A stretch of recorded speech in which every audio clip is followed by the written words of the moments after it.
Hello students, आज हम बात करने जा रहे हैं एंजाइमोलॉजी के सबसे इम्पोर्टेंट टॉपिक के बारे में। और वो टॉपिक है एंजाइम काइनेटिक्स को लेकर। एंजाइम काइनेटिक्स की जब हम बात करते हैं तो हमें बहुत सारे फैक्टर्स के बारे में बात करनी होती है। बहुत सारे एस्पेक्ट्स जो हमें देखने होते हैं। केवल एक एस्पेक्ट को लेकर हम इस पूरी एंजाइम काइनेटिक्स को नहीं समझ सकते। पहले कुछ छोटे छोटे पॉइंट है जिनकी हम बात करेंगे। उसके साथ ही हम ये देखेंगे कि कोई भी एंजाइम जो नेचर में प्रोटीन है वो डिफरेंट अमाइनो एसिड से मिलकर बना है। तो अमाइनो एसिड अगर हम चेंज कर देते हैं तो एंजाइम की एक्टिविटी में अंतर आता है। उसके बाद जब हम एंजाइम काइनेटिक्स की पूरी बात समझते हैं तो ये हम समझ में आता है कि जो रिएक्शन हो रही है उसमें जो फैक्टर्स हैं वो कैसे एंजाइम के रेट को अफेक्ट करते हैं। इससे हम एंजाइम के मैकेनिज्म को समझ सकते हैं। पहले अगर हम एक नॉर्मल केमिकल रिएक्शंस को देखें और ये देखें कि किसी भी रिएक्शन में कौन कौन से फैक्टर्स होते हैं जिसकी एक्टिविटी को अफेक्ट करते हैं, रेट ऑफ रिएक्शन को अफेक्ट करते हैं। वो उसके सब्सट्रेट की कंसंट्रेशन हो सकती है, वो आपका टेम्परेचर हो सकता है। इसके अलावा कई फैक्टर्स हैं, नेचर ऑफ रिएक्टेंट हो सकता है, प्रेजेंस ऑफ कैटालिस्ट हो सकते हैं, तमाम चीजें हैं। उसके बावजूद भी जो सबसे बड़ा फैक्टर है वो है सबस्ट्रेट की कंसंट्रेशन। किसी भी रिएक्शन की रेट को जो सबसे ज्यादा कोई फैक्टर अफेक्ट करता है वो है सबस्ट्रेट की कंसंट्रेशन। इस बात को हम ध्यान में रखेंगे। उसके अलावा कुछ छोटे छोटे पॉइंट हम देखेंगे। उसके बाद हम एंजाइम काइनेटिक्स और फिर माइकलिस मेंटेन इक्वेशन को समझेंगे।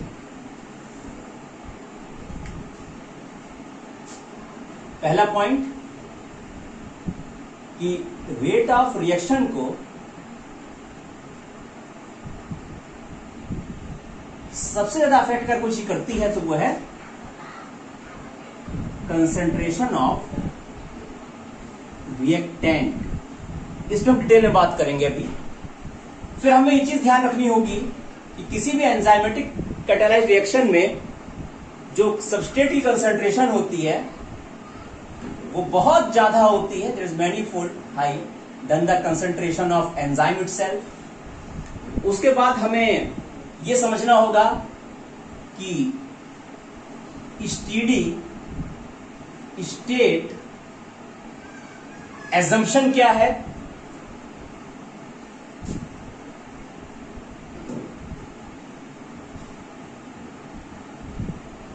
ये कुछ चीजें हमें पहले से पता होनी चाहिए। पहला rate of reaction is directly proportional to concentration of reactant. इस बात की हम बस देखेंगे कि मान लीजिए कोई रिएक्शन है,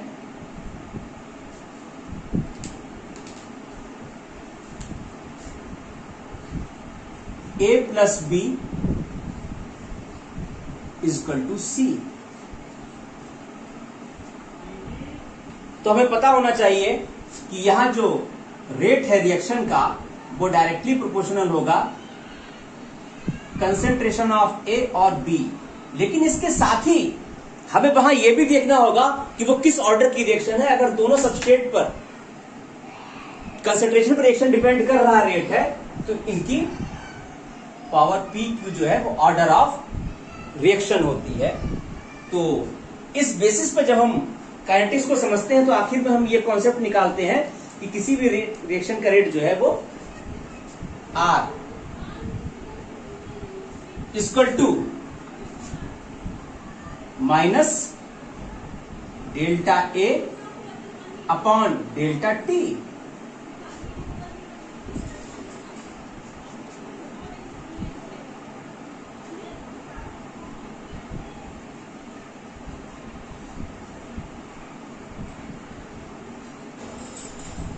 यहां सी क्या है? प्रोडक्ट है। तो मीन्स ये दोनों कंज्यूम हो रहे हैं इसलिए नेगेटिव साइन में है। ये पॉजिटिव में इसलिए है क्योंकि ये फॉर्म हो रहा है, प्रोडक्ट फॉर्म होता है।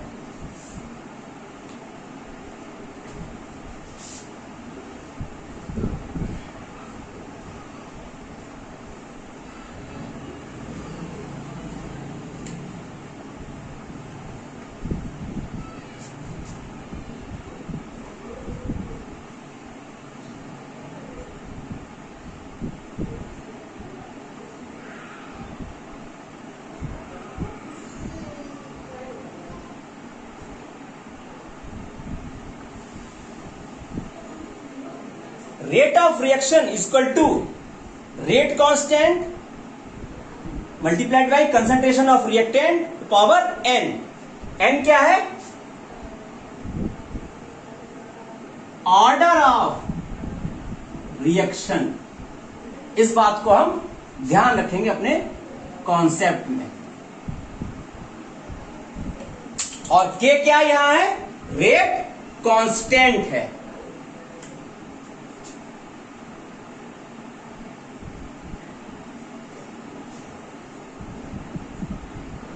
तो इसका मीन्स यहां से यह निकलता है कि रेट ऑफ रिएक्शन केवल कंसंट्रेशन ऑफ रिएक्टेंट पर डिपेंड नहीं करता है, बल्कि ऑर्डर ऑफ रिएक्शन पे भी डिपेंड करता है कि वो रिएक्शन किस ऑर्डर की है। जीरो ऑर्डर रिएक्शन है, फर्स्ट ऑर्डर रिएक्शन है, या सेकेंड ऑर्डर रिएक्शन है।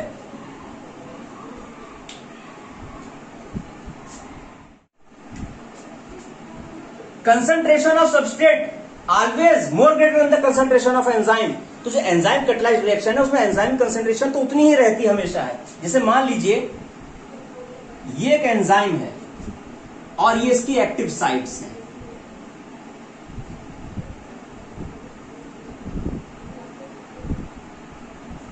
तो जैसे जैसे हम सबस्ट्रेट की कंसंट्रेशन इनिशियल में बढ़ाते हैं तो सबस्ट्रेट बाउंड होता चला जाता है, और एक कंडीशन ऐसी आती है कि जितना हम सबस्ट्रेट बढ़ाते चले जाएंगे एक समय पे जाके ये क्या हो जाएगा? सैचुरेट हो जाएगा। कौन? एंजाइम। इसके बाद रेट ऑफ रिएक्शन कभी इंक्रीज नहीं होगी। तीसरा है स्टेडी स्टेट एजम्पशन। इसका मतलब क्या है? इसके लिए हमें दूसरा कॉन्सेप्ट समझना पड़ेगा।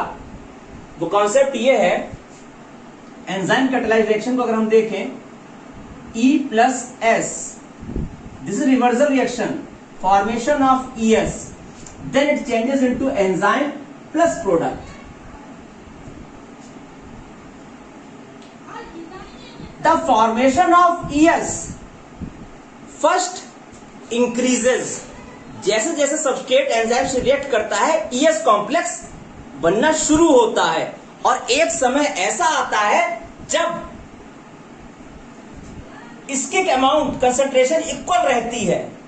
मींस ES का फॉर्मेशन का जो रेट है वो इसके ब्रेकिंग के रेट के बराबर होता है। That is called steady state assumption. तो इसका मतलब है दो स्टेट होंगी, एक प्री स्टेडी स्टेट और एक स्टेडी स्टेट। मींस जब ES की कंसंट्रेशन बननी शुरू हो रही, धीरे धीरे बढ़ती चली जा रही है, वो that is a pre steady state. और उसके बाद जब ES की कंसंट्रेशन कांस्टेंट रहेगी, मींस ES का फॉर्मेशन का रेट बराबर होगा ES के ब्रेकडाउन के रेट के, that is the called steady state, and this concept is called steady state assumption. तो ये तीन पॉइंट हमें बिल्कुल क्लियर होने चाहिए, तब जाकर हम कहीं माइकलिस मेंटन इक्वेशन के बारे में बात कर सकते हैं। तो हमें ये समझना होगा। अब हम समझेंगे माइकलिस मेंटन इक्वेशन के बारे में। तो जैसा हमने पहले देखा कॉन्सेप्ट, कंसंट्रेशन ऑफ सबस्ट्रेट को लेट लेंगे रेट ऑफ रिएक्शन के रिलेशन में, कि जैसे सबस्ट्रेट की कंसंट्रेशन बढ़ती है तो रेट ऑफ रिएक्शन पहले तो इंक्रीज होता है और एक टाइम पे जाके वो रुक जाता है, and that is the Vmax. Now the addition of substrate in the reaction cannot increase the rate of reaction. तो ये जो आपका रेक्टेंगुलर हाइपरबोला आता है ये सब फॉर्म में, और जब हम इसका हाफ Vmax लेते हैं तो that is substrate concentration, that value is called Km. Means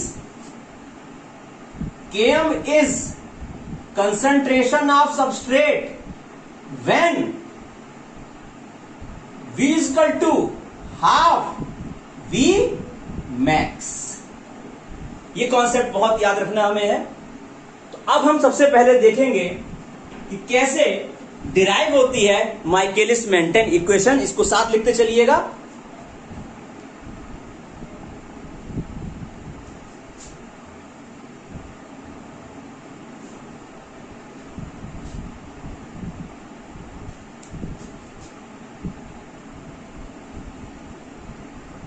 The formation of ES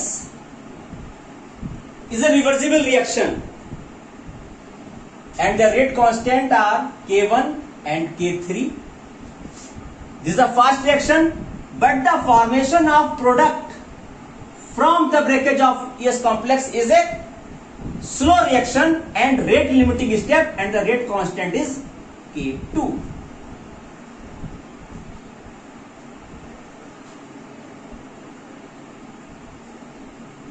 तो जब इसका ब्रेकडाउन हमारे रेट लिमिटिंग स्टेप है तो कॉन्सेप्ट जो निकलेगा वो ये निकलेगा कि V0 equal to K2 and the concentration of ES।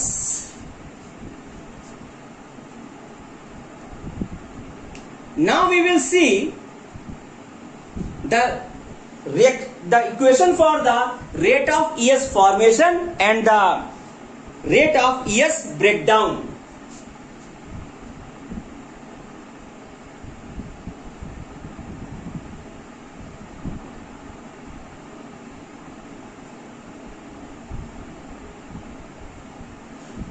तो जो हमारी रेट काइनेटिक्स कहती है वो क्या कहती है? ES के फॉर्मेशन का रेट क्या होगा?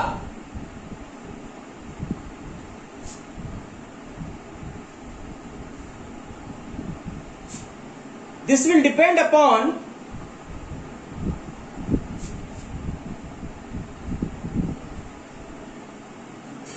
K1 at the concentration of ET. ET क्या है? Total enzyme.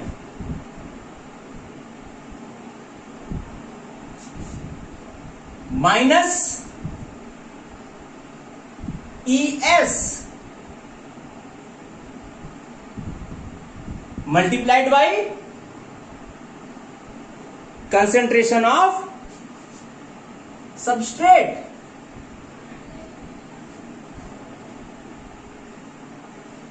ET minus ES से क्या कॉन्सेप्ट है यह हमें समझना है। देखिए हम यहां निकालने जा रहे हैं फ्री एंजाइम। कितना होगा?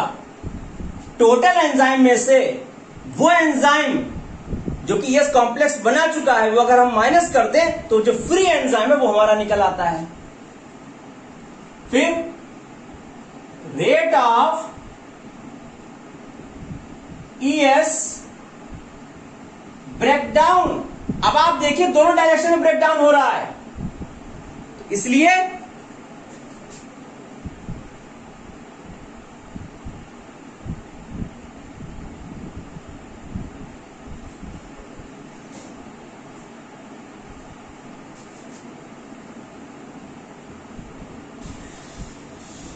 दोनों रेट कांस्टेंट पे डिपेंड करेगा, K3 पर भी और K2 पे भी।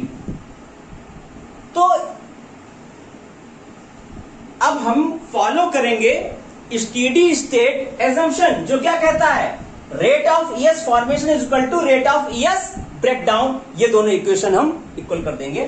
देखिए K1 ये फ्री एंजाइम ET इसकी कंसंट्रेशन माइनस ES की कंसंट्रेशन,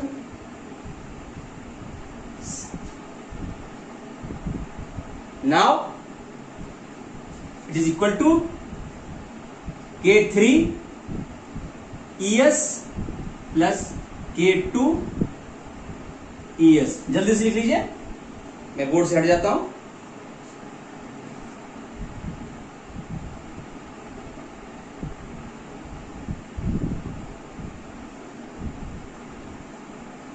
अब इसको क्या करिए?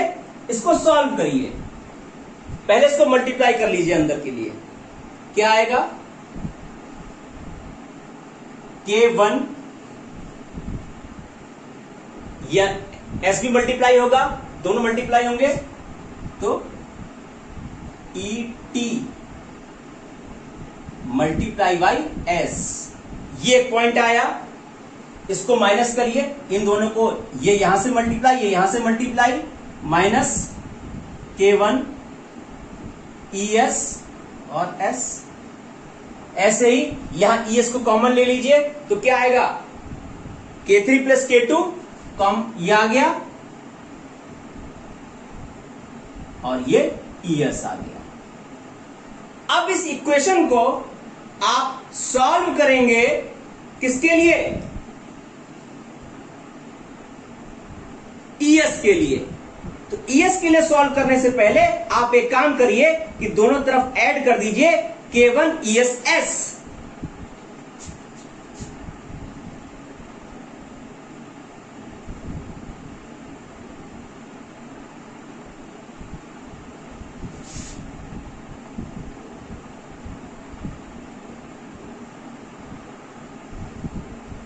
जब आप ये दोनों ऐड कर देंगे दोनों तरफ, तो जब ये सॉल्व होके आएगी रिएक्शन तो क्या आएगी,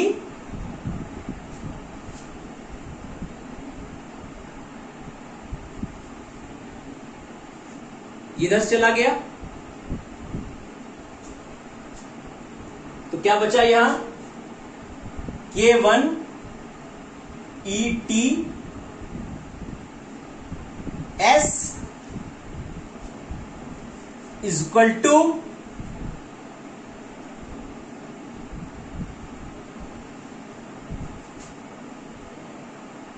यहां से इसको सॉल्व कर लीजिए, ये क्या बचेगा,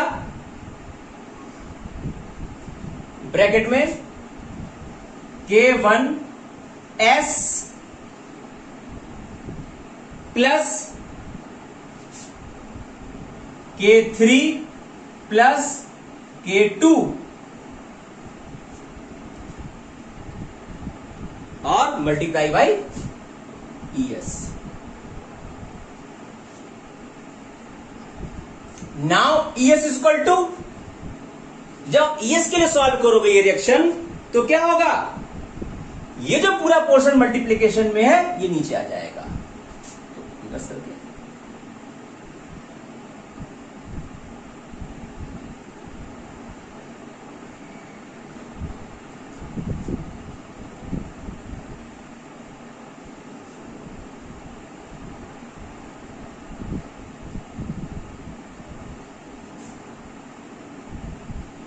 Now we get the equation for ES। अब इस रिएक्शन को और सॉल्व करने के लिए अगर आपको जरूरत है तो आप एक काम और करिए, इसमें दोनों तरफ इस रिएक्शन को K1 से डिवाइड कर दीजिए। जब दोनों तरफ इस रिएक्शन को K1 से डिवाइड करेंगे तो आपको क्या मिलेगा, you will get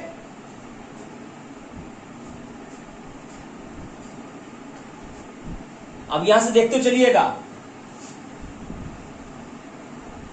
ES is equal two upon K1 किया है तो ET मल्टीप्लाई बाई S, तो K1 से K1 डिवाइड हो गया। यहां K1 अपॉन S जब आप लेके आएंगे दोनों के नीचे K1 तो क्या बचेगा, upon S multiply plus K3 plus K2 upon K1। This is most important reaction after solving this। अब आप क्या करिए,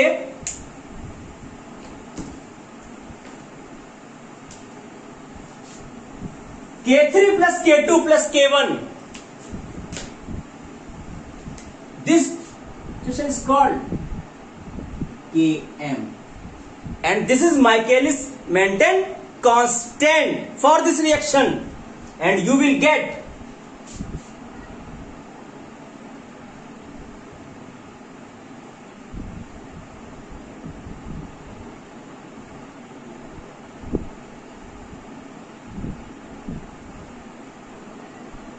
this।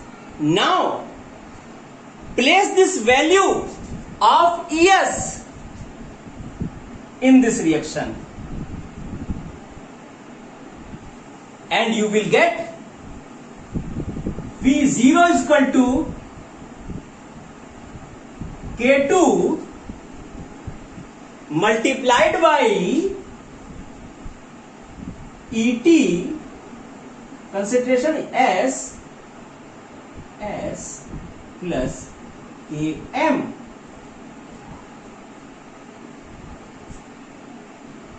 राइट डाउन कर लीजिए इसको।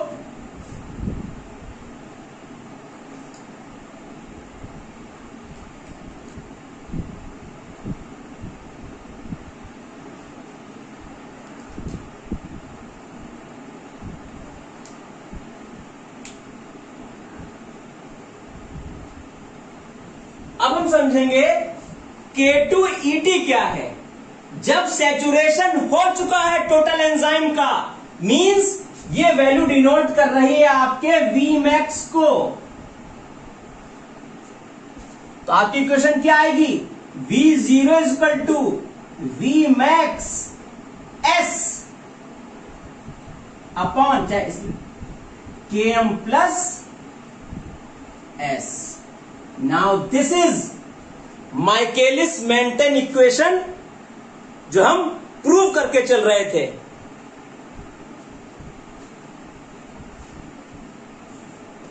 तो जब हमसे पूछा जाएगा कि what is Michaelis Menten equation, तो हम लिखेंगे V0 equal to Vmax S upon Km plus S। और Km क्या है? K3 plus K2 upon K1। ये रेट कांस्टेंट है different reactions, part of reactions के।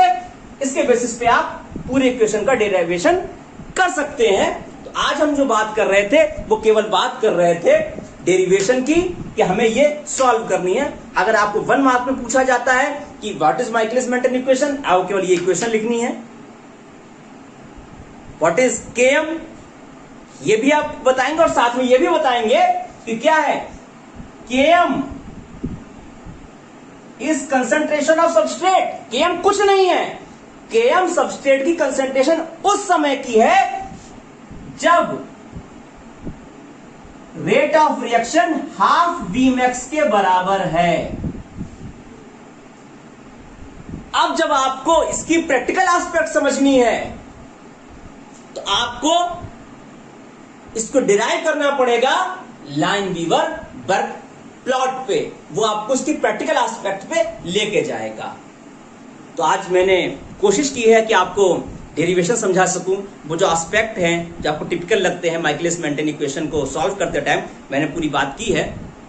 आप नीचे इनबॉक्स में मुझसे पूछ सकते हैं, और नेक्स्ट लेक्चर में हम इसके न्यूमेरिकल्स जो डिफरेंट कंपटीशंस में पूछे जाते हैं उनकी बात करेंगे। Thank you.